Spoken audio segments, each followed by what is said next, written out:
Hello. How's day 2? Going well? So this presentation is kind of a hit list of wins that I've been able to accomplish with Bluecore over my years of working with them, which has been since 2013 at this point. So number 1, Durham store. We really were having a hard time with our excess inventory, especially with the sample sizes. So I don't know if you've ever shopped durhamstore.com, but when you do, every purchase gets a gift. And luckily, in our catalog, we track all of those with a GWP right before the SKU number, so it's very easily tracked for Bluecore in this case. And we were struggling to get people to upsell from the sample to the full-size version. So we developed this trigger where we would follow the purchase of the customer about 10 to 14 days later with the full-size version of the sample they received. And not only that, but encourage them to subscribe and save, because we had that functionality on the site as well. So this brought us from having to get rid of excess inventory that was expiring because skincare doesn't last forever, to having to reach out to our brands for more samples and more full-size versions as a primary revenue driver for that secondary sale. So as you can see, we had a 33% increase in open rate and a 33 cent revenue per email, which was great for this little tiny trigger that we were running. Next is Teleflora. This was a really interesting scenario. So we're always trying to save margin because Teleflora is basically an order aggregator, right? We don't have any inventory of our own. We connect you to small florists. You order, they deliver. Very small business minded. But because of that, we're kind of limited with the promotions that we can run because the margins are so sensitive. So we're always looking for ways to get engagement, especially around key holidays like Valentine's Day.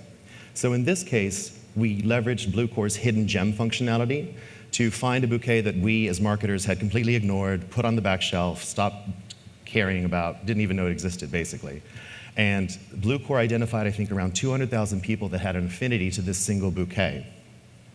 And we deployed the email, and on top of that, we layered in a discount affinity filter to bring the promo down from, I think, what would have been 30% to 20 and 25%.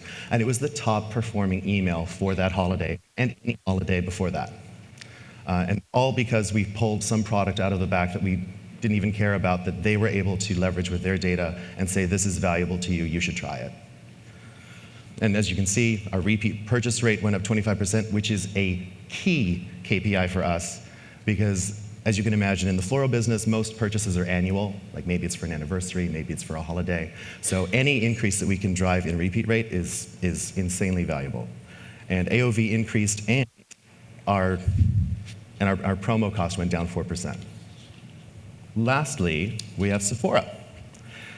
So this is another kind of complicated story. We have our customers that purchase in, say, skincare, and maybe they buy again in skincare, maybe they don't.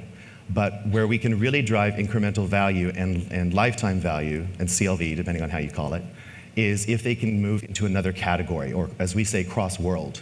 So if we can have somebody buy skincare, then buy hair, or buy a color, and then skincare, they become insanely more valuable. I think it's by a factor of 6 or something.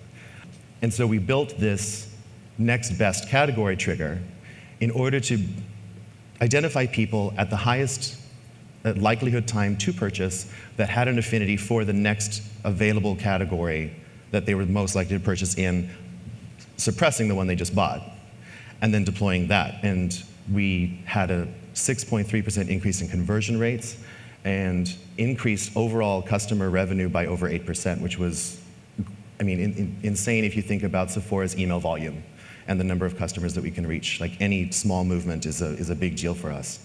But it's really interesting how our data teams can do a lot, and we have a massive data science team. But it never ceases to amaze me the kind of partnership that we continue to get with Bluecore at any company I've been with, where they can do some of the heavy lifting for us, in this case, this modeling, and then hand it to us, we can test it, and then from there we scale. And so I think this year we've been able to do over 250 tests, scaled all of them to full size through media retention, site, and business as usual emails. It's been really a great year.